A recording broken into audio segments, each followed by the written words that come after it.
אהלן יואב, אהלן גלעד, מה נשמע? בוקר טוב לך. צהריים טובים לך, אתה מתכונן לזה שאנחנו הולכים להיות באותו טיימזון בקרוב? כן, אני לא רגיל שאפשר לראות, לדבר איתך לפני 3 בצהריים, 2 בצהריים. טוב מאוד, כן, תבוא קצת הביתה. טוב, מה שלומך? הביתה, אני עדיין קורא לזה הבית שלך, אתה סולח לי. אני זה בסדר, תמיד טפו יהיה טפו. הבית, זה תמיד יהיה כן, הבית, אין פה זה. בסדר, מגדלים את הילדים, עובדים, נהנים מהדרך וממשיכים לעקוב בדאגה אחר מה שקורה בשוק ההון העולמי, או האמריקאי איך בעיקר. הייתה לך השיחה שהקלטנו אתמול? הבן אדם, לא לחינם הבאנו אותו פעם שנייה, גלעד, אחלה רכש שלך, הוא בן אדם מבריק, אני מקווה שאנשים יצליחו לעקוב אחרי כל מה שהוא מלמד אותנו, מדבר, ומי שלא, אני ממליץ לקרוא גם את מה שבטח נצרף בשאונוטס, בסאבסטק שלו, הוא מסביר שם דברים שהוא כאילו פשוט בצורה מוכיח כמעט מתמטית שמה שקורה עכשיו זאת בועה שמתישהו חייבת להתפוצץ. הוא לא אומר מתי, הוא לא אומר איך להתכונן בדיוק, אבל הוא מצביע על תופעה אני מאוד חושב שאם מחמירת. בדרך כלל מי ששומע אותנו שם על מהירות 1.5, את חצי ההקלטה אולי שעשינו הפעם. עם מייקל גרין תשימו על חצי, כן, לאט, כי העומק של מה שהוא מדבר הוא באמת מרתק. כן, כן. אה, נכון. ולקרוא גם יש, גם כדאי גם לשמוע, יש איתו כמה רעיונות, פודקאסטים, אני אשים בשאונאוט גם למי שרוצה לשמוע אותו אוקיי. בפורומים נוספים. אז חברים, אני ויואב הקלטנו אתמול שלנו, כל אחד שומע את זה מתי שהוא שומע, שיחה נוספת עם מייקל גרין. השיחה הזאת באה בעקבות שלי לקח הרבה זמן לאבד את כל הדברים שהוא אמר בשיחה הקודמת, והלכתי להיפגש איתו. בעיקר רציתי לשאול אותו מה הוא צופה שיקרה קדימה, מה יגרום לדברים להשתנות. במקרה זה יצא שדיברנו איתו בדיוק אחרי שהוא פרסם מאמר חדש, ששיתף בהבנה נוספת שהוא היה, שאני אנסה לתמצת אותה פה, הוא יסביר אותה יותר באריכות בפרק עצמו. הוא בעצם אמר שאחד הדברים שהוא לא הבין לאורך כל הזמן, זה למה יש תנודתיות גדולה יותר במניות הגדולות לאורך השנים, והוא הצליח לפצח את זה מתמטית, הוא מראה את זה בפרק עצמו, איך הוא עושה את זה, אבל בעצם זה גרם לו להבין שיש מכפיל שקראנו לו בפרק קומפאונדינג של ההתנפחות של הבועה. שבעצם אם גורם אחד של ניפוח הבועה הוא העובדה שיש לנו היום כמעט כל הכסף שנכנס קונה באופן פסיבי את כל המדד, אז הוא קונה בכל מחיר, בגלל שהוא קונה יותר מהמניות הגדולות במדד, וזה מגדיל את חלקם במדד, אז אפקט ההכפלה וניפוח הבועה, או שווי המנופח של החברות הגדולות הוא גדלות הרבה יותר, ולא נעשה לכם ספוילר, הוא גם מדבר על איך ומתי לדעתו זה צפוי להשתנות, ומה היו המשמעות של הדברים, ולי לפחות היה מרתק. יואב, איך היה לך? מאוד מאוד מעניין. שוב, אני גם מחבר את זה למה ששמענו בפרק הקודם ממנהל השקעות מקפלר, רגע ברח, עמית, נכון, עמית, ברח לי, עמית. עמית. כאילו אני מקשיב בעניין רב ושומע הרבה דעות, אפילו בענייני מקרו, זה לא בדיוק מקרו, אבל זה איזשהו ניתוח שהוא לא ניתוח פונדמנטלי של חברה. וזה כבר התקשר לציטוט שאני, וזה לא בהכרח יביא לכך שאני אשנה את מדיניות ההשקעה שלי, ואני לא אומר שאנשים שהם בחוץ, שפתאום שומעים את מייקל גרין והתחילו עכשיו לשנות את כל התיק השקעות שלהם, אבל בהחלט זה דברים שחשוב להכיר, ולהבין שהפתרון הזה של המדדים, יש בו לא מעט חורים, ואני חושב שגם מי שהגה את הרעיון הזה, דיברנו, זה בורגל, זיכרונו לברכה, זכר צדיק לברכה, יש שיגידו אפילו, ידע שעד שלב מסוים זה יעבוד, ומעל זה כבר לא יכול להתחיל לעבוד.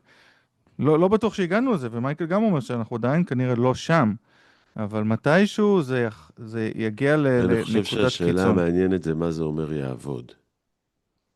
כלומר, אני- כשאתה אומר שזה לא יעבוד, זה אני, כן. אני חושב שהשאלה היותר מעניינת היא לא מה זה עושה לצורה של התיק שלך, אלא מה קורה בשוק כתוצאה מזה, ודברים עובדים במובן שזה מייצר תשואות, אבל אחד הדברים שהוא מדבר עליו, וגם איינהורן דיבר עליו, יש את השיחה שלהם שהדגישה את זה טוב, נשים אותה גם בשואו נוטס, זה תפקידו של שוק ההון הוא לא לייצר תשואות. התפקיד של שוק ההון הוא להקצות את ההון בצורה יעילה לאנשים שיודעים להשקיע אותו בצורה שמייצרת ערך. כלומר, הרעיון של שוק ההון זה שמנהלי חברות ויזמים שיודעים ליצור חברות שמייצרות ערך יקבלו את ההון, בעוד שכאלה שלא יודעים לעשות את זה שמשמידים ערך לא יקבלו הון. כלומר, הרעיון הוא שאנשים השקיעו במה שעושה באמת ערך אמיתי. וברגע שיש לנו מצב שכל מה שמעניין זה רק לעשות תשואות, או בלי הפכו את קשר, ה-S&P למכשיר השקעה כן, לפנסיות שלנו. בדיוק בשביל כן, מטרה לא לייצר ערך. שוב, ואני מחדד פה את ההבדל הזה, יש הבדל בין לייצר תשואה, שזה, אתה יודע, לצורך העניין, כל דבר יכול לייצר תשואה, גם הוא לא מייצר ערך. מתוצאה, אין סוף דברים בועתיים שייצרו תשואה, ואחר כך התברר שלא היה שם שום ערך. וברגע שבעצם, מה מייצר תשואה במדדים? זה עצם העובדה שכולם קונים אותם, ואז המחיר עולה.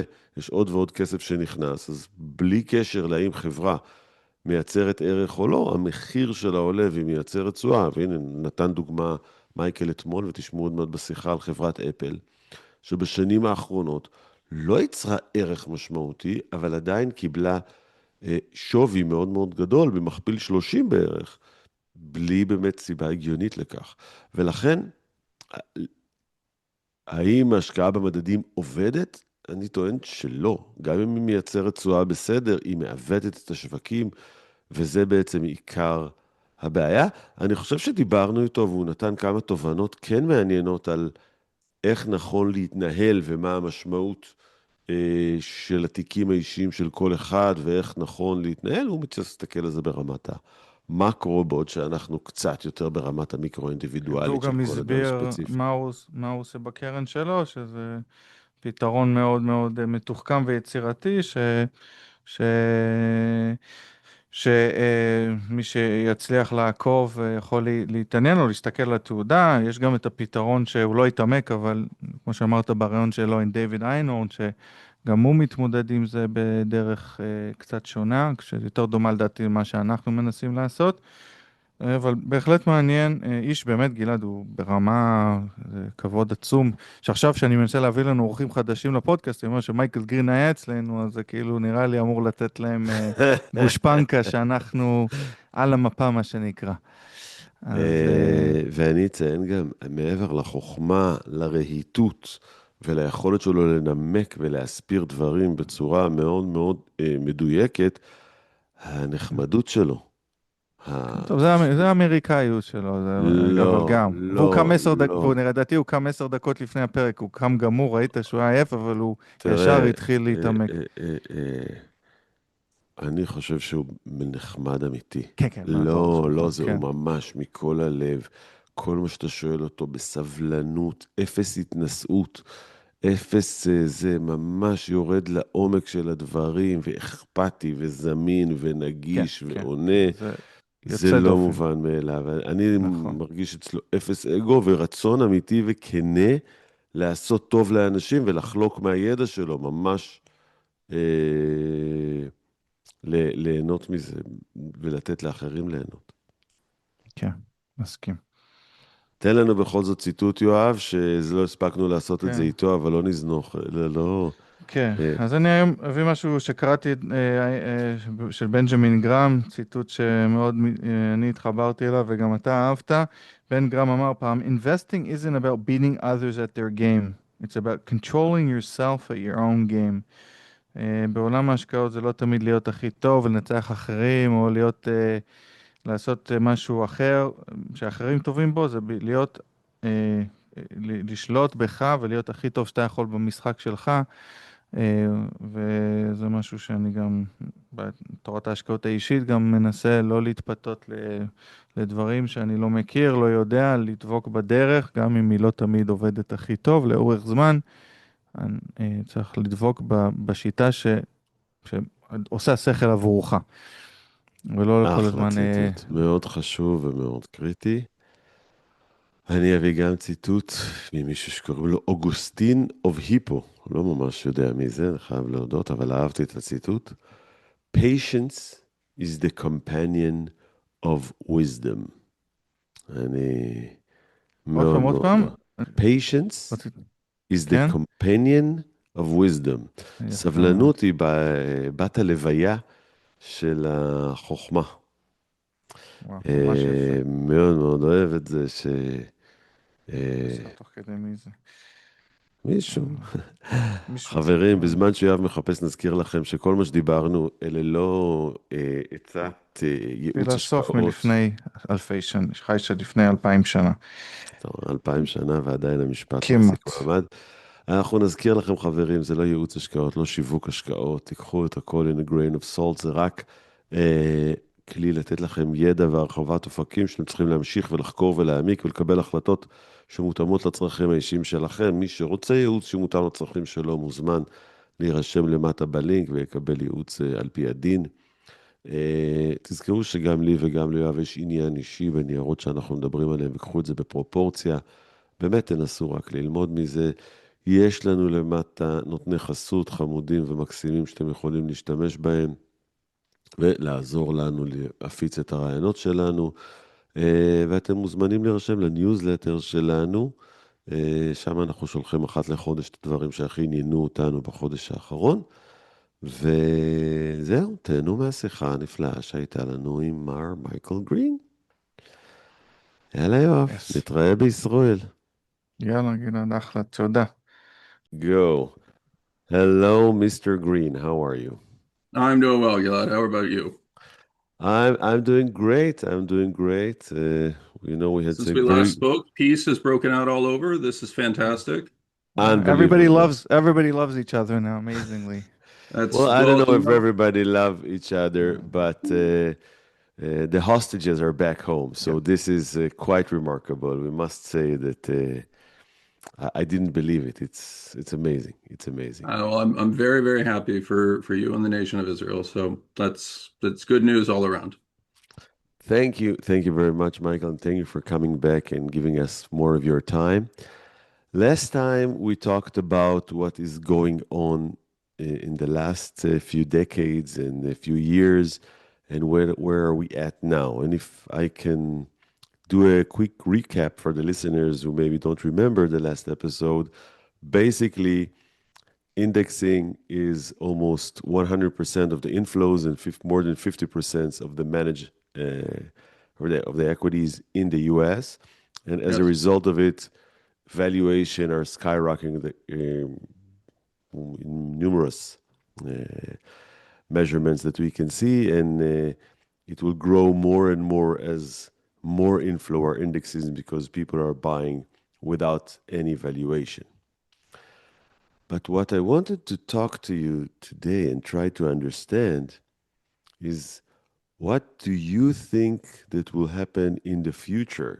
Which means, how big of a balloon do you think it's going to be evolved, and what can happen that will make it stopped or boom or crash?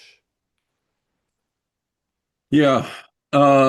So first of all, I want to be very, very clear. My expectation for the future is the sun will rise in the east, it will go over our heads and set in the west, and life will continue, right? So this is a financial market phenomenon. It does not define how we live our lives in a day-to-day existence, but what unfortunately it does tell us, the concern that I have is that we have created extraordinary and persistent overvaluation for equities.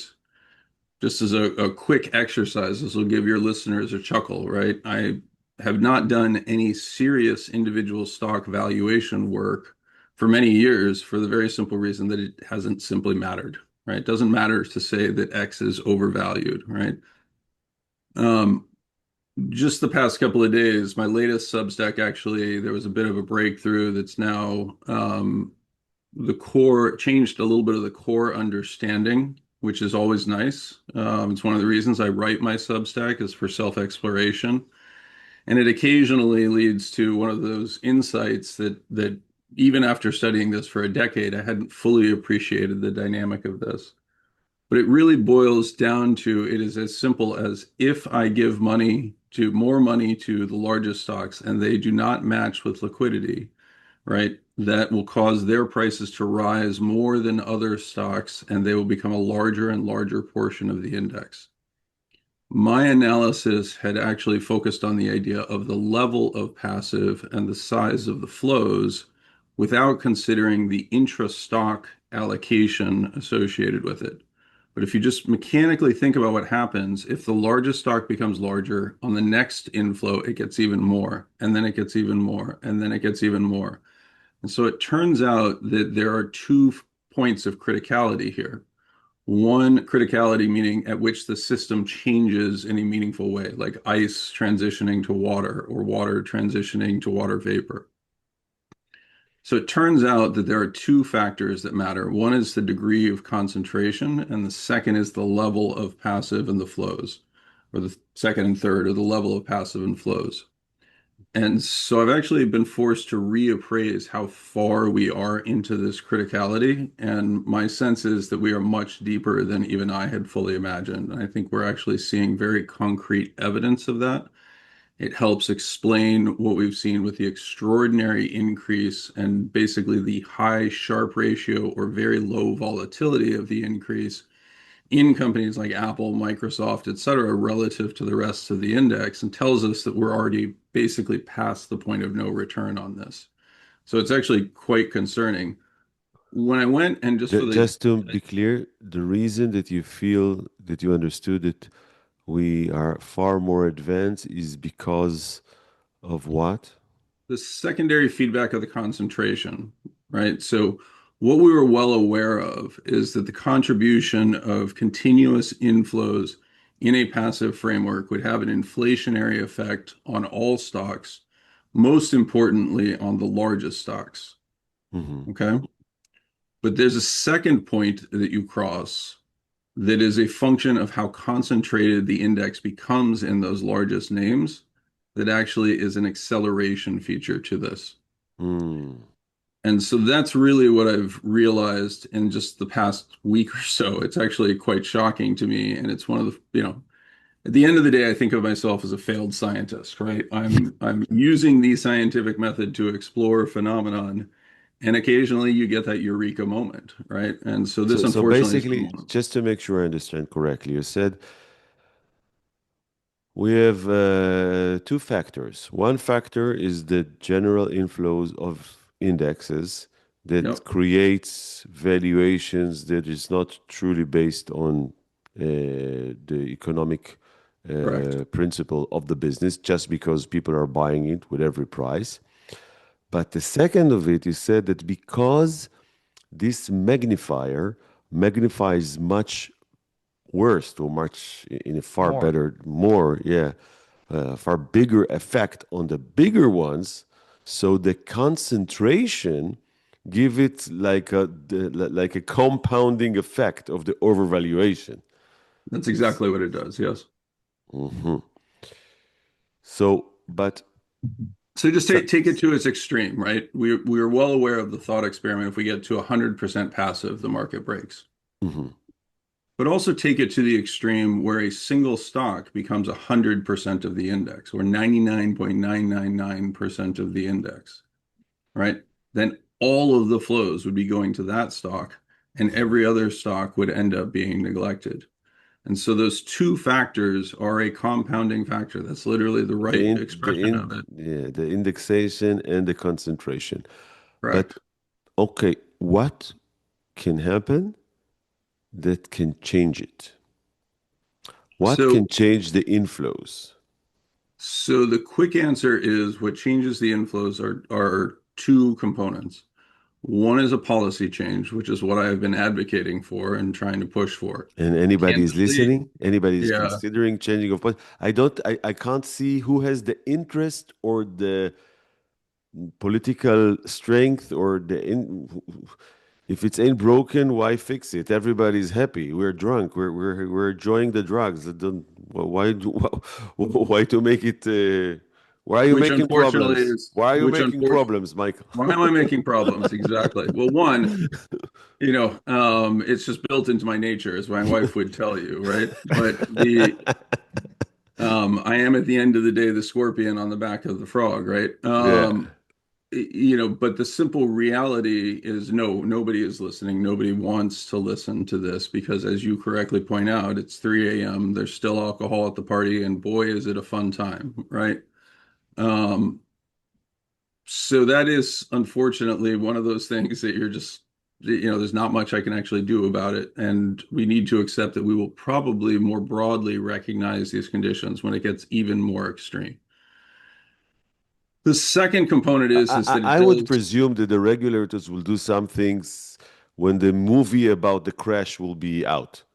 I think listen, I think that's right. And I would just emphasize that this is one of the real challenges I think that we have in our society right now is, there's the overall idea of hard times make hard men make hard choices make good times, right?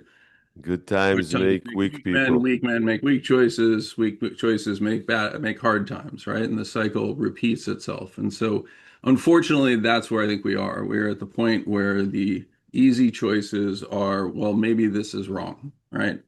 I will tell your listeners it's not And wrong. don't worry, Michael. AI will solve everything. AI will solve everything. AI will solve everything. Don't worry.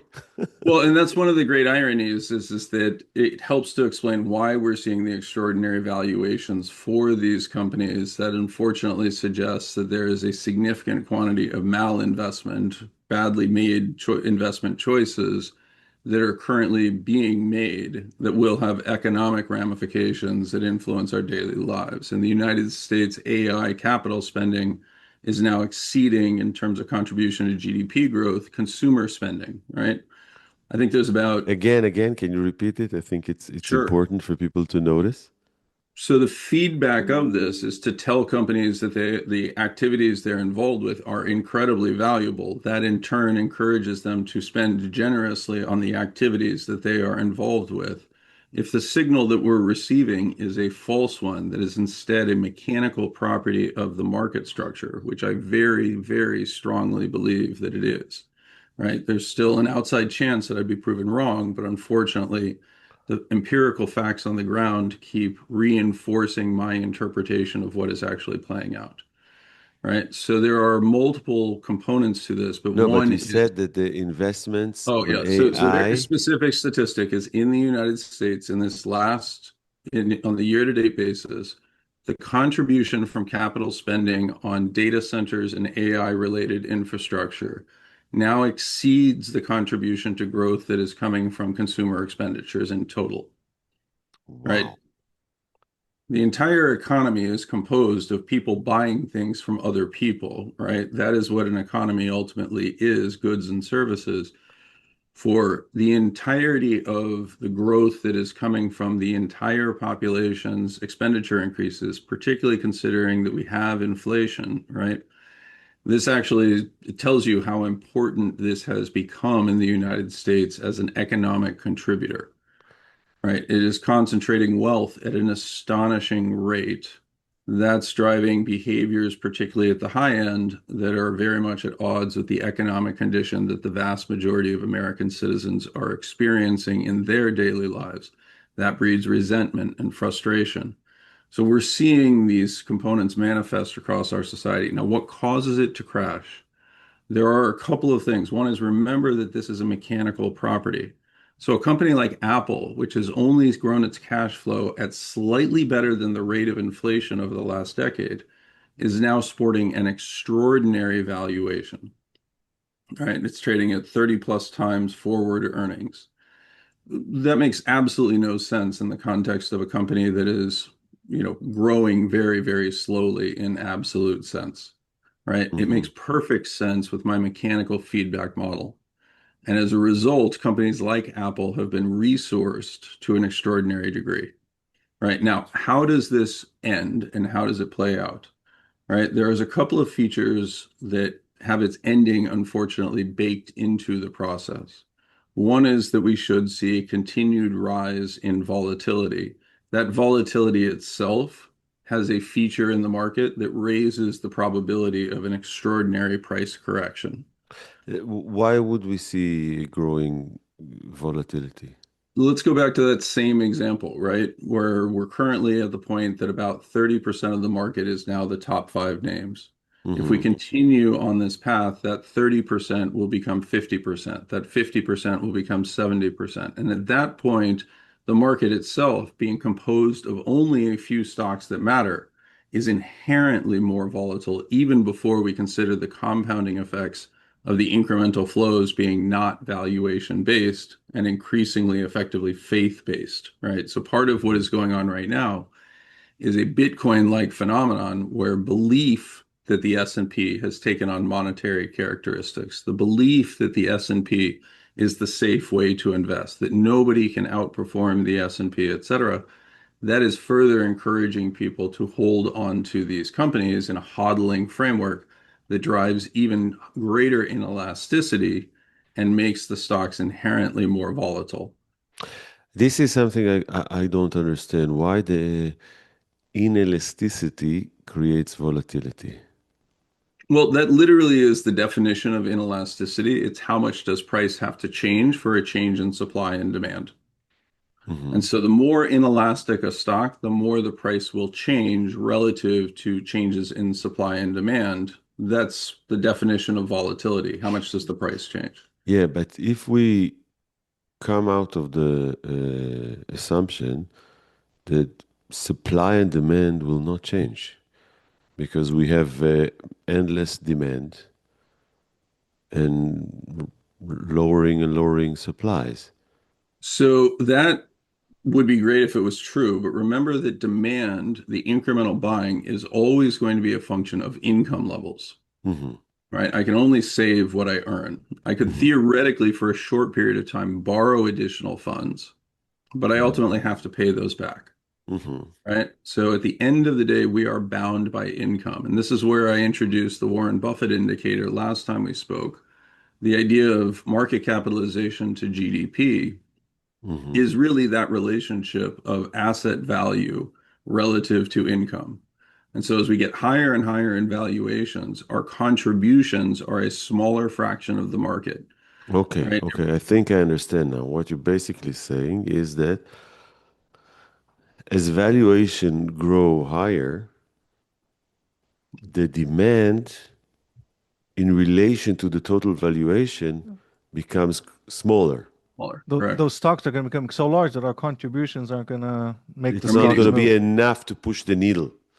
Right. at a certain size, but we're still not there. It's very far away, but it We're, could get we're there. still not there, and the compounding effects are still quite large, right? So we're experiencing rising multipliers. Each dollar in is creating more and more dollars, right? It's an accelerating phenomenon that has And some characteristics that if you play it through to its end game, ultimately there's a second feature, which is we do start to spend our wealth, and our wealth is spent as a function of asset value.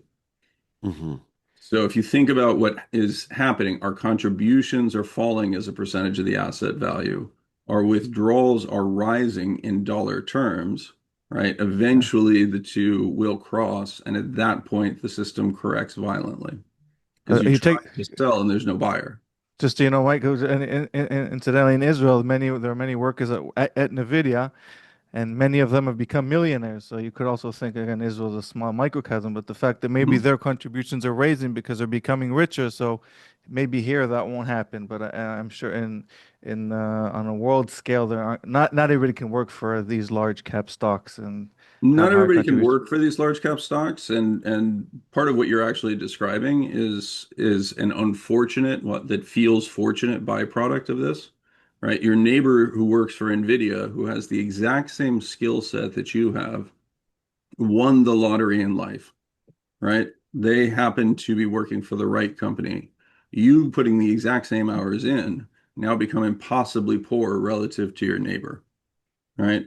You may like the guy. He may invite you over for dinner, right? You might have flan at his house, right? But the simple reality is that you are ultimately going to be resentful of what that individual has.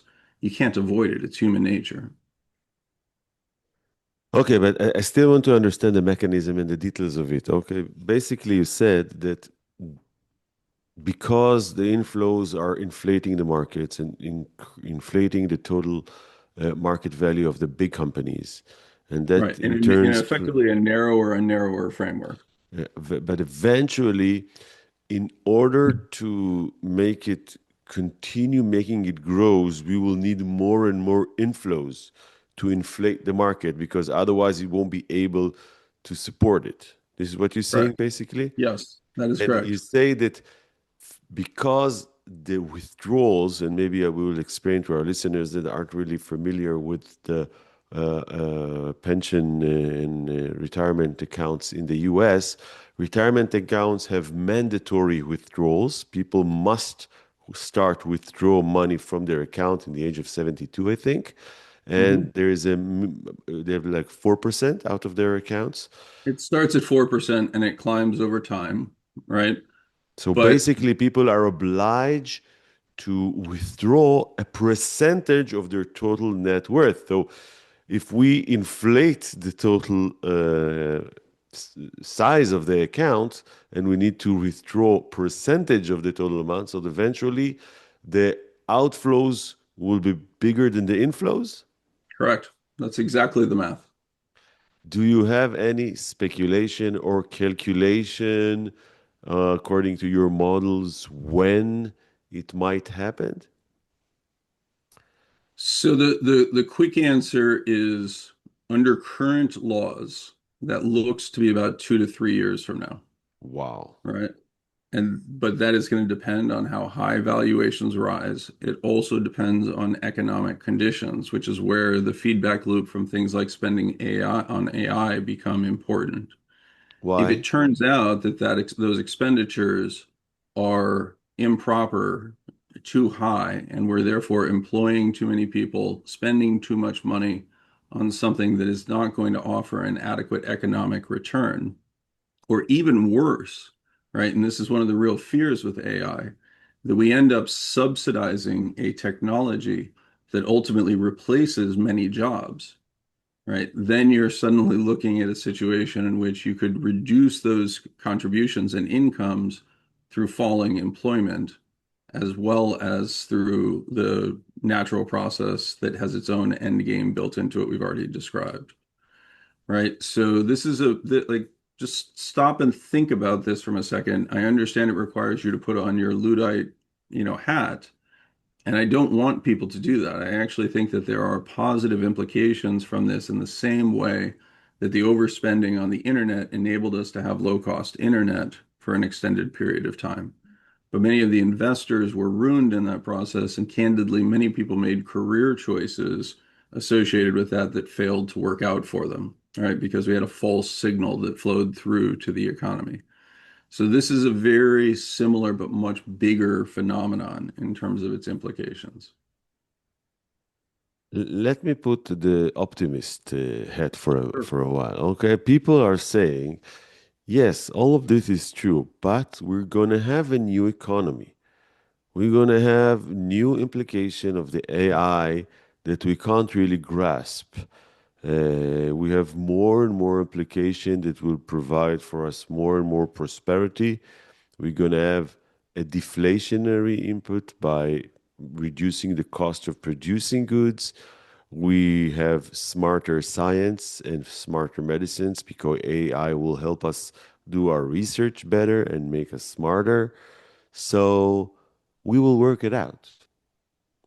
Again, that's why I started with what will happen in the future. The sun will rise in the east and set in the west, right? In many ways, our lives could end up being individually richer because of the innovations that are being funded, Mhm. right?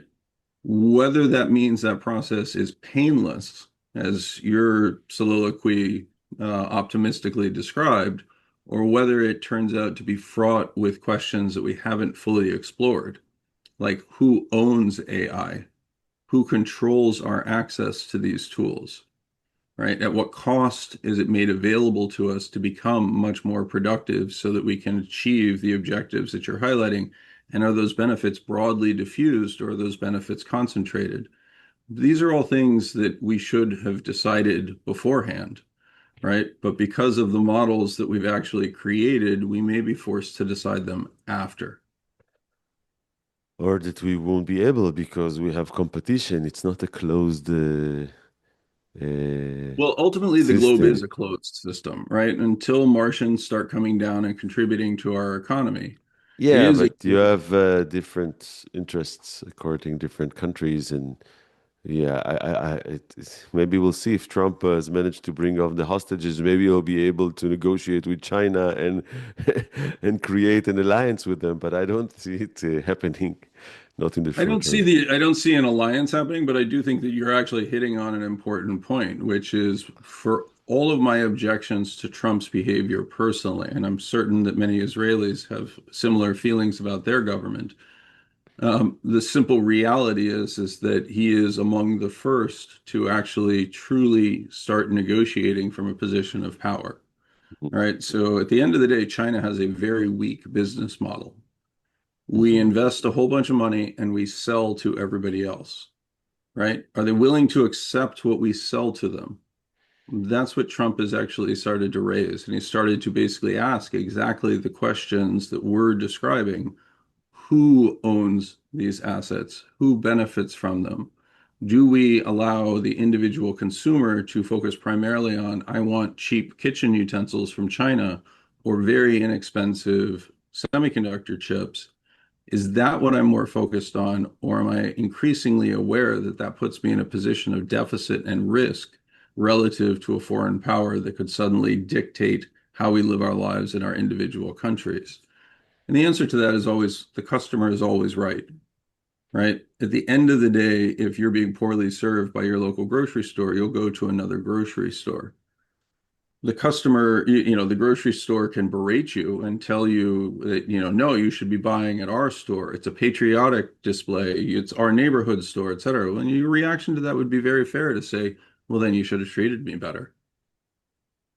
Yeah, but you need to have the option of going to a different store, and I'm not sure there's another store. Which is exactly what Trump is bringing to the forefront and is taking a strong position and saying, no, we actually control our own borders. Thank you very much. Hmm. And the rest of Well, the country is where the rest of the world is waking up to this, right? You're seeing yeah, it I not think just as, it's a very interesting topic, and you do mention in your Substack that you're going to write about it in the future. So I would like to dwell that's into it. actually a little bit of a joke, just to be clear. The idea that we'll get to something in 2 weeks is another feature of the Trump administration, right? So we'll Mm. address that, over time. No, but I want to go back to the markets Yep. and the overvaluation. If you were to sit with your nephew that is like, I don't say, maybe 35 years old, starting That's to almost work, exactly investing. correct, by the way. Yeah, I would guess. And he says to you, okay, Michael, I understand that markets are over valuated and there's a big crash that will come someday in the future, maybe not so far away. What should I do with my savings? How should I safeguard them? What would you advise them?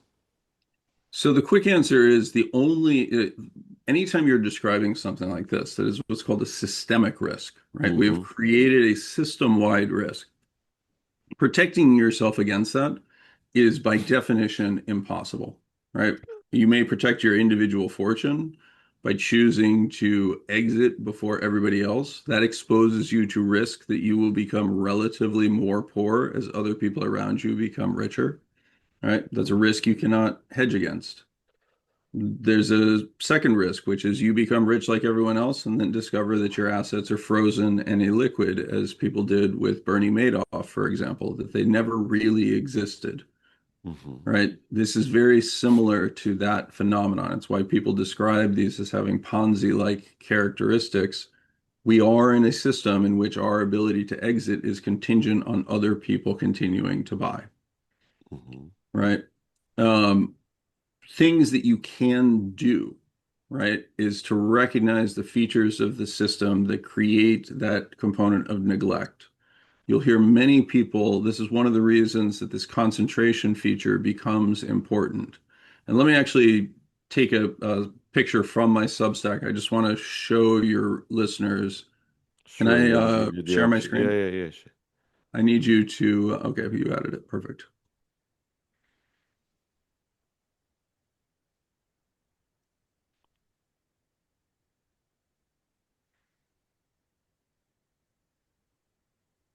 Okay.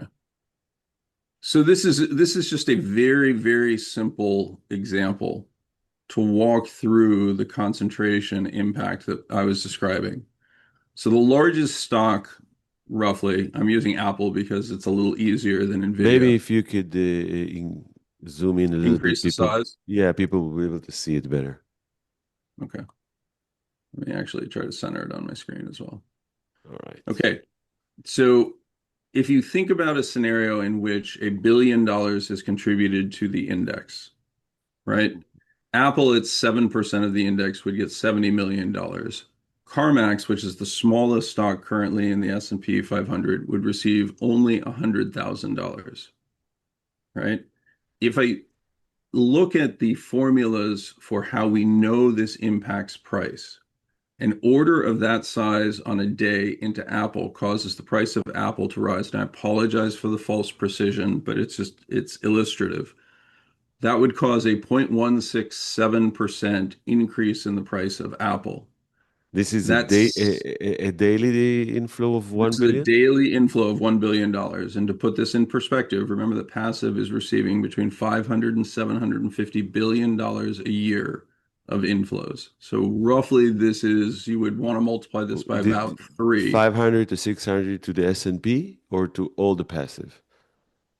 Uh, this is passive into all stocks, but the S&P is receiving 97% of it at this point. Mm-hmm. Mm-hmm. Okay. So the actual price impact, if I were to fully model it at current scale, would be about the square root of 3 times this number. So somewhere around 0.3% per day price increase in Apple. How do you calculate that, Michael? How do you know how much, if let's say on that day something bad happens in the markets, of course that's not going to happen. How do you calculate that? Yep. So the actual formula is the standard deviation times the square root of the quantity divided by the overall trading volume. So if it's a day in which there's elevated volatility because something is happening, that means that the individual order coming from passive plays a lower percentage impact. But on that day, also the volatility factor is going to be increased. That would actually raise the impact, right? So it's literally standard deviation times the square root of quantity over volume is our model, and we have tons of empirical data to show that this is the case, would be the impact of this, right? But that's not really the most interesting part of it, right? So it's 0.167 for Apple, 0.062, still positive for the smallest stock, but off by a magnitude of nearly 3, Mm-hmm. right? For the median stock in the S&P 500, it works out to about 0.09%. And for the market cap weighted average, it works out to about 0.13%. Right now, a lot of things that are happening make perfect sense if you think about this simply on a compounding feature. This means that the median stock or an equal weighted index will underperform the market cap weighted index. Simply Mm-hmm. a function of these flows. This is behavior we really have never seen before that has now become a persistent feature of the market. Right? It also means that the largest stocks are going to accelerate faster than the remaining stocks, right? Increased concentration. And that increased concentration then has a compounding effect itself because on the next day, Apple, because it appreciated more, actually gets more dollars, and CarMax, out of that same billion, will get less. right? And so the impact is growing on Apple. Again, this is why I have the false precision here, is just to show that it goes from 0.167326 to 0.167351, right? It's getting larger. The impact on CarMax is getting smaller, right? That's true for the median stock as well. We go from 0.0919 to 0.0918. The market cap weighted average goes up, right? So this is a compounding feature where the concentration is now actually accelerating it as well. And this is only for 1 day, so you probably want to Yeah, what? so this is this is the second day, right? So we Yeah. have our first flow and then we have a second flow. And even if we assume, what I'm showing here on the right-hand side is, even if we assume that arbitrageurs exist that react to that inappropriate price increase by competing some of it away, right? Trying to force it back down. Our estimates are that the competitive response is only about 30%, but let's use 50% to make our life simple. This would mean that the annualized price impact, the inflationary price impact over the course of a year, is about 23% a year for a stock like Apple at current levels, right? This is simply the forcing from passive. CarMax gets a positive response. It does inflate, but it inflates much less rapidly, right? So as crazy as this sounds, if you think about a company like Apple that really has not grown for the past decade, really in no meaningful way has come up with new innovative products that people suddenly have to have, et cetera, right? There is no innovation. This is one of the laments that Peter Thiel makes about companies like Apple. Most of their innovations have been figuring out ways to extract more from the same customer base through things like services, et cetera, as compared to any real breakthrough. That means that their system is actually fairly fragile to an external shock that should translate to lower valuations, not higher valuations. But we are seeing the higher valuations because of this impact. Yeah, but I want to know how to avoid it, Michael. You can't. That's part of the point, I'll right? ask you So some the only question. thing, What happens if I invest only in Israel or in Europe or in companies that are not in any index? so that's actually, this is very similar to the discussion we were having about Trump and China. And so one of the areas where I'm seeing more and more behavior that unfortunately reinforces this is in retirement systems around the world. Countries are prioritizing retirees over their actual working citizens. They're saying we want people to be able to save on a tax advantage basis in the best performing stocks. We want to allocate to America. We want to allocate to the world on a cap weighted basis. I'll give you an extreme example of this. I had the opportunity to speak with representatives from various Scandinavian countries that are considering moving to a market cap weighted allocation as the preferred vehicle for their retirement systems. That would mean that 99% of the retirement dollars in those countries would then be sent to global companies away from their domestic employment base and into the rest of the world. Right? That's a catastrophic formula. It's the same formula that allowed us to become dependent on China as the manufacturer to the world, where we said it just didn't matter where the jobs were, where the actual production was occurring. Right? This is facilitation through policy of the hollowing out. Right? In Israel, it's harder to understand this because of the relative population growth. But in many areas around the United States, we've experienced extraordinary depopulation and disinvestment. Think about small towns in farm regions, for example, right? When you move from the local store to a Walmart, which again provides better service, right? I should switch lower prices, et cetera. What I'm actually doing is taking the profits and earnings from that local economy and shifting it to a national economy. Now you're talking about doing the same thing for countries around the world where your investment dollars would increasingly get bound up in increasingly overvalued companies in the framework that we're describing. No, I'm saying the opposite. I'm saying, okay, I'm an No, Israeli. no, I will I invest in Israel. understand. And Maybe so I will this invest is, in Europe in small. you know, I'm at the moment thinking of the individual perspective to safeguard his wealth. And he says, I get it. I get it. and I say, And the okay, I'm point going that to I'm making, invest in small companies in yep, Europe that are not really part of such a global right. markets, and maybe So pay some good dividends and right. growing That is okay. one way. Totally understand. So that is one way that you actually could try to protect yourself. But in the process, remember, you're going to be giving up the extraordinary gains that your neighbors are now making because they didn't make that silly choice, right? Unless I will They're find riding good the wave companies, with, yeah. unless I will be able to find good companies in Europe and in Israel that are actually growing and providing returns to investor without the inflation mechanism. So But that would be if great. nobody's going to buy them, then it's not going to help you. This leads to maybe Einhorns that No, you're but This people will is him. buy them because correct. they increase the revenues by far. So maybe the multiplier will stay 10, but But if Gilad, the earnings, you're ignoring the feedback loop that I was highlighting before, right? Because those companies ultimately will compete with companies that now have a subsidized cost of capital that allows them to say, "Gosh, look at this little profitable European company. Either we're going to buy it, or we're going to compete with it on a subsidized basis from our remaining business, from our other businesses." And so what you actually do is you create exactly what we're experiencing, increased pressure on small and non-public companies, particularly those that are starved from capital from the rest of the world. So it has real world implications that negatively affect those companies that you're describing. I agree with you, Gilad. That's what I want people to do. I actually want people to take the blinders off and move from saying, well, the only appropriate investment is to invest in NVIDIA, to saying, gosh, my neighbor has a really great idea. I should actually invest in his great idea.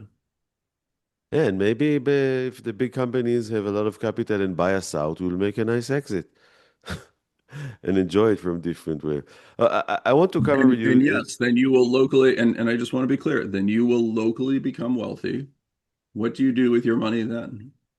You decide to invest it in the S&P because you don't have some brilliant insight, et cetera, and you reinforce the system. No, I will need to find more companies, small companies to investing around the world that are creating true value and find more But Gilad, what we're entrepreneurs. actually seeing is the implications of this are that fewer and fewer companies actually ever make it into the public markets. Instead, they get subsumed at relatively low valuations by the same companies that we're describing. Right? Yeah, A but company like Google has made I think that 1,500 acquisitions in the last 5 years. you They've think in continued to big. make deals in defiance of No, antitrust rulings in the United States. Like this is incredible when you really no, think about it. you're thinking in big numbers, and I'm thinking in small numbers. I get it. And so the And point that I would maybe there emphasize. isn't a solution in big numbers, but there might be a solution in small numbers. So Gilad, the way I would describe it is you're familiar with the Lord of the Rings mythology, right? Yes, of course. Okay, you want to inhabit the Shire. I Yeah. love that. That's great. I think that's absolutely what I would choose to do as well. But the Mhm. simple reality is the Shire is a shrinking province that will no longer be protected once Mordor wins, right? Until Wardours will collapse. Well, again, it becomes a question of when Mordor collapses, have you actually removed those resources that you had bestowed those companies with? Or have you actually created a condition under which they are, to use terminology all of your listeners would be familiar with, too big to fail, right? Are they Mm. then selectively chosen as national champions to be bailed out, once again disadvantaging your small local company that receives no such benefit? Mm. Right? These are all features that are now built into the system by virtue of the way that we've chosen to invest. We're using markets as retirement utilities, not as capital allocation mechanisms. Yeah, yeah. We covered that in the last episode. I still want to catch with you two more issues if we can. Of One course. is Bitcoin. Yeah. We saw we saw 2 weeks ago or so when Trump tweeted about China something and the markets fell down in 3-4%. We see Bitcoin dropping in 20%, eventually ending in 16% down. And I said, what's the relationship? I mean, this is Bitcoin. It's not supposed to be correlated to the markets. How come a tweet about tariffs with China implicates the Bitcoin? I don't understand the reason.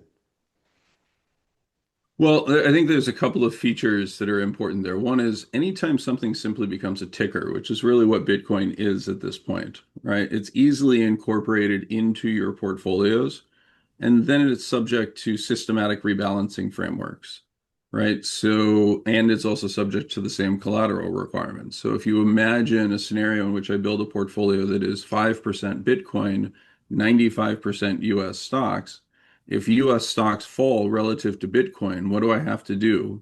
To maintain my allocation, I have to sell Bitcoin, buy stocks, right? That Mhm. means they're going to be anti-correlated, but they're ultimately going to converge in their behaviors. Anytime there's deviations, right, I'm going to be forced to correct that. Ultimately, that ends up driving correlation. And that's exactly what we've seen with Bitcoin. It's just become another tech stock. Mm. Amazing. Okay, it's so different with what the Bitcoin lovers are talking about as the features of the assets. Yeah, I mean, the feature of the asset is the same underlying phenomenon we talked about before, right? How does Bitcoin work? Well, I don't really know, but if I hold it, it goes up, right? Great. I love that investment philosophy. Another question I want to have you on a different subject is about the private markets and private equities and private credit. In the US, it's been popular for quite a while and becoming more popular. In Israel, it's only in the last few years become very, very popular to individuals. But the sales pitch of people who are marketing alternatives generally is saying, we find a solution where you can get all the upside without the volatility. All is well with equities, with private equities. I wanted to hear your take of it about how do you see investment in the private markets? So, the quick answer is that I think that there are a couple of things that are important for people to understand. The first is when we talk about private, what all we're talking about really is non-public. The character of the asset when we're describing it in the context of private equity is that we have taken an operating company and we have leveraged that company using a combination of debt and equity to finance the purchase of it. All right. That allows me to magnify, that use of debt allows me to magnify my equity ownership. I can control a large asset with a relatively small contribution of equity. But at the center of this, let me actually share my screen again just to show this again. This is straight from my Substack. This is the map basically of the private market as we're describing it when we talk about private equity and private credit. You have limited partners, which would be you and I investing into a private equity or private credit fund. We contribute equity, which correctly defined is just surplus that we have laying around, right? Money we don't need immediately Mm. today, right? So we contribute that to a private equity fund or to a private credit fund. They in turn provide us with distributions. The private credit firm will make a loan to a PE-owned operating company. The private equity company will make an equity contribution. And again, surplus is distributions to the equity holders, interest and loan repayment to the private credit, right? Where Mhm. do these guys get the money to magnify their equity? It's coming from banks that are making loans either directly to the PE-owned company in the case of many regional banks, for example, or loans that are being made to what's called the shadow banking system, the non-depository financial institutions. That's what a private credit fund is. But it all sits on this levered operating company that I've outlined here in yellow. Mhm. Now, the direct analog to this, we know what these companies actually look like because we have the same equivalents in the equity markets. We have companies that carry debt in equity markets. We can look at their performance and compare it to the claimed performance of the private equity firms, which are theoretically just benefiting from the residuals of this. For the 5 years ended June of 2024, this is the last good data I have on the private market. So I'm just using a year ago to make the comparison. Small companies, small publicly traded companies in aggregate were up 7% on an annualized basis, 41% cumulatively. a basket of the exact same stocks that have levered characteristics. In other words, we're exposed to the increase in interest rates, among other things, just like the private equity companies. Those have returned a cumulative negative 6.6% in the 5 years from June 2019 to June 2024. Private equity claims that those same companies in their portfolios delivered 113%. Right? Claimed. Why do you use the Right. word claim? Because Well, because among other things, we're actually seeing, remember those distributions that are actually sitting at the core of what we would expect our returns to be generated from, those distributions have collapsed. Right? So the actual cash is not showing up. They're just telling us they have the ability to mark to a model. And when public equities fall, they don't necessarily have to lower their valuation. They can simply say, well, our company is different. Right? And that can be true on an we have individual a basis, but third in aggregate, party. no. We have a third party appraisal supporting our valuation of the company. This is the Yeah. difference. Maybe I will explain a little bit to our listeners that are not really understanding how this model works. The private equities, they're issuing a net asset value every month, every quarter, every year, depends on the fund, which is basically their appraisal of what the company is worth. And what you're saying basically is that don't look at the appraisal, because they basically can write whatever they're agreed with the appraisers, which are probably have some financial interest in being a client of the private Yeah, equity in the just to be future. very, very, yeah, just to be very, very clear, right? That is a continuing relationship, no different than an accounting firm, in which if I don't like the appraisals I'm getting from one company, I'll simply fire them and get it from another company. If we can rephrase to the scene in the Big Short, Yes. when the Baum is going to S&P, I think, and Yep. tell her, how come you rated this shit at triple A? He said, well, if we won't give them, they will go across the street to Moody's and get it. So it's pretty much the same. But Yep. you're saying, take a look at the distributions. The distributions are the actually money that those companies bringing back to the clients. And what you showed in this slide is that it goes down dramatically. Yes. So the valuation that they're saying are not necessarily accurate, if we'll use mild language. Yes. We'll use mild language to describe it. Maybe a little bit less than that. Okay, so I will go to the Shire and try to inhabit it. Hope that Mordor won't come, and you'll go fight Mordor. Yeah, no, you will have, again, the point that I would emphasize is staying in the Shire is the easy choice, right? Understand, I have no desire to be out here tilting at windmills in this way. I've got a Yeah, I job to understand. do. I've got a business to Oh, you run. know I've what? got all sorts of stuff. Maybe explain to our listeners. I don't know if you covered it last time about the actual product that you manage, the CDX. I mean, Yeah. listen, guys. Michael talks a lot about things, but he actually has a product that he offers investors through Simplified called CDX. That is. Let me see. Let me say what I understand it is, and you will correct me. It will be a Yep. test. Basically, CDX is an ETF that is basically long high yield bonds plus a premium. You will explain how you'll get a little bit of this premium. Short the levered equities, long equities that are not don't need any access to the capital markets, that are with good balance sheets. Am I correct? Yeah, you got it pretty much nailed. The idea is very straightforward. I'm going to pull up a presentation I share with investors to describe this. And let me just share my screen quickly. So what we are actually doing, and again, this is because we have developed the tools and techniques to recognize where there's individual pieces where we can add additional value. Rather than me selecting individual bonds, I obtain access to the high yield bond universe by entering into what's called a total return swap with large money center banks in which they pay me the performance of the HYG ETF, the bond index ETF.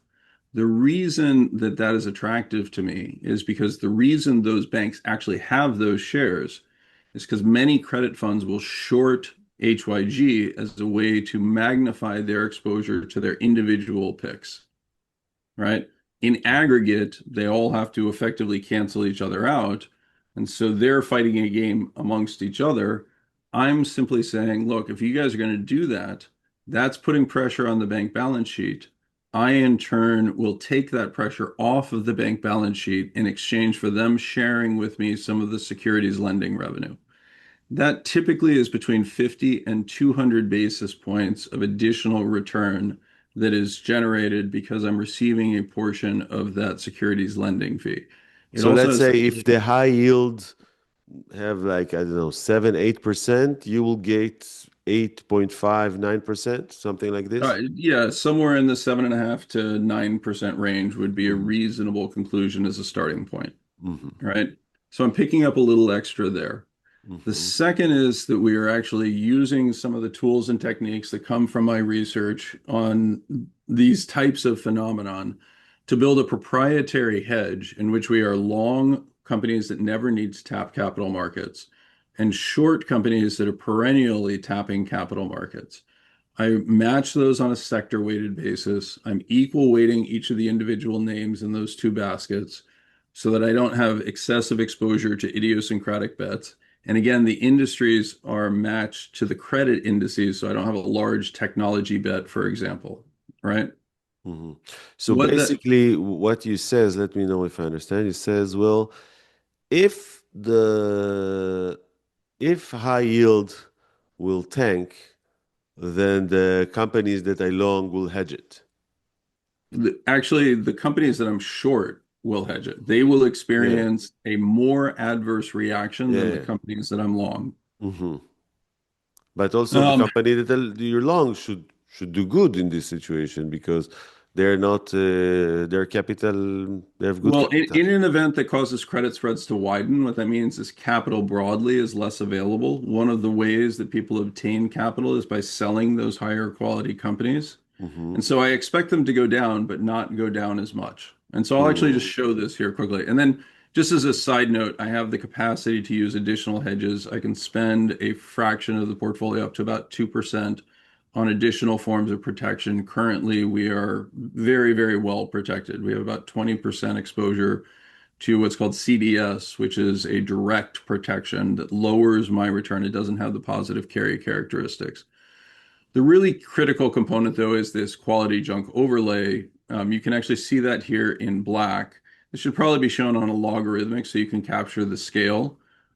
In gold are credit spreads, and you can see in every period of credit spread widening that my hedge adds value. It gives a fraction of it back when the markets rally again. So I Hmm. slightly underperform during periods of very, very strong markets.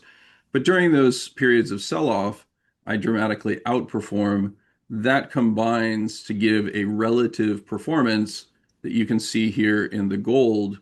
Again, outperformance during periods of credit spread widening. I give back a portion of it as credit spreads tighten. But this cumulative outperformance is what we've seen from the product so far. It certainly met our objectives in terms of the design and delivery. In today's environment where all assets are very expensive, you are asking, what can I do to inhabit the Shire? One of those is the David Einhorn observation, seek out what's called endogenous liquidity. Instead of my returns requiring other people to buy stuff from me, my returns are a function of the cash that is returned to me. High yield is one of those assets that has an endogenous cash return because these are ultimately bonds that have to pay interest and have to be repaid, or there's a change of control we call bankruptcy, right? So it's an asset that is relatively protected from this. I'd call it kind of Shire light. It's still, a little ugly and there's some wrinkles and problems that you have to be very aware of. But this is the strategy that I've, decided is probably the safest and best expression of my underlying point of view. Very interesting. Yoav, you were Okay. listening the whole time. Give us your contribution and thoughts until now. First of all, it's way beyond my pay grade, Michael. Fascinating stuff. So I just want to make sure I wanted to compare this solution you suggest, which I conclude is in direct relation to the problem we've been speaking about up till now, right? So you think this will do well. Gilad, all the time I ask you what should we do? So this is one of your best solutions. This is what you're saying for the. Yeah, I mean, this is the solution that I use and that I think has demonstrated merit in these conditions. Um, with that said, like, I just want to be very, very clear. This is a systemic problem. If I am correct, most people are going to lose money and potentially lose a lot of money. Right. And so the second component that I would just encourage people is to remember that component of the sun rising in the east and setting in the west, right? Your life is not defined by the value of your portfolio. Your life is defined by the value of your family and your children and peace in your country. So maybe because I completely relate to what you just said, maybe one of the advice to people should be don't be too dependent on the stock markets for your well-beings in those years. Create a structure for your life when you have stability that is not necessarily dependent on the stock market. Yeah, I think that's, I often describe it as invest for what you need, not what your neighbor wants. Right. And it's very, very hard, right? We are in an environment in which everyone is losing their heads because they see people getting rich at an extraordinary pace.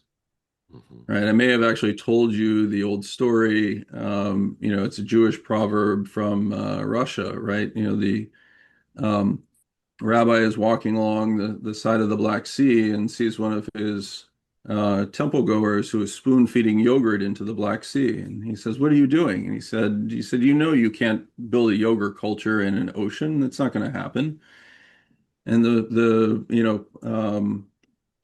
I'm going to use the word parishioner because I'm Western, but the member of his congregation says, "Oh, I know that, but if it does." Right. And that unfortunately is where we are. We all know that there is no magical path to us all being fantastically rich and served by robots, etc., right? Or at least not in a very short period of time. And yet we're all behaving as if the only opportunity we have to be happy and successful is to invest in this very moment. Right. Now that's leading people to miss what I think are actually really interesting opportunities, whether they are in fixed income on a quality protected basis, or whether they're as simple as looking at the real returns that are currently being offered in things like inflation protected bonds that address most of the concerns around inflation and reflect that elevated economic growth that we're currently experiencing because of the malinvestment going into areas like AI. Right? We have an extraordinary opportunity to protect wealth. It's just a question of whether you're going to seize it or not. So how do you explain? We've talked. We follow a number of great money managers who are. You'll say maybe they have to go with the flow, but they're actually continue to invest in active managers, and we've spoken about them here that continue to invest in these large cap stocks at these high prices. Or you think they don't understand this, or they're just going along with the game because they know that it might work for a long time until it doesn't?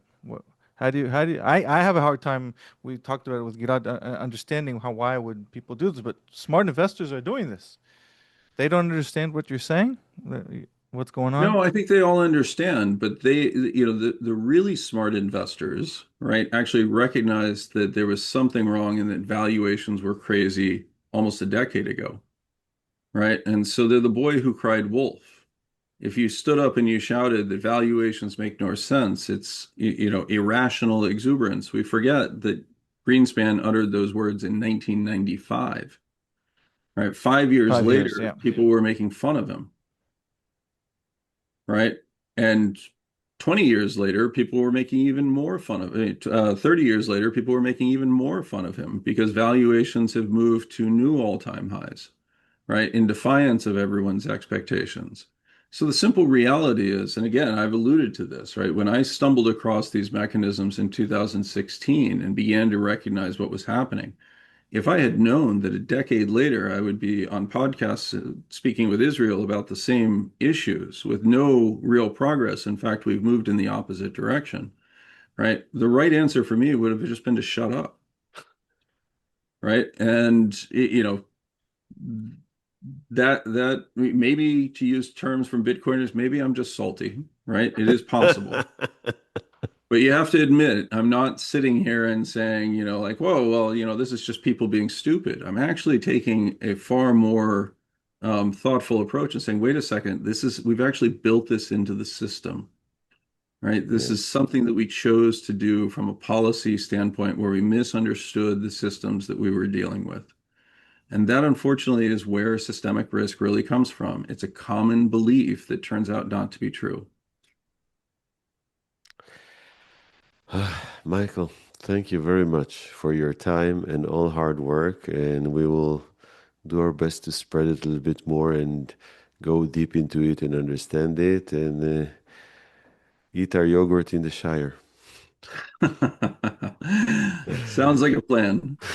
It's a pleasure. I've enjoyed getting to know both of you, and again, I'm so happy that at least at the moment we have good news to celebrate around the globe. So Yeah, yeah. Very good news. Thank you very much, Have a good Michael, day. for Thank coming you for on. your time. take care. Bye Bye. bye. Good morning. Bye.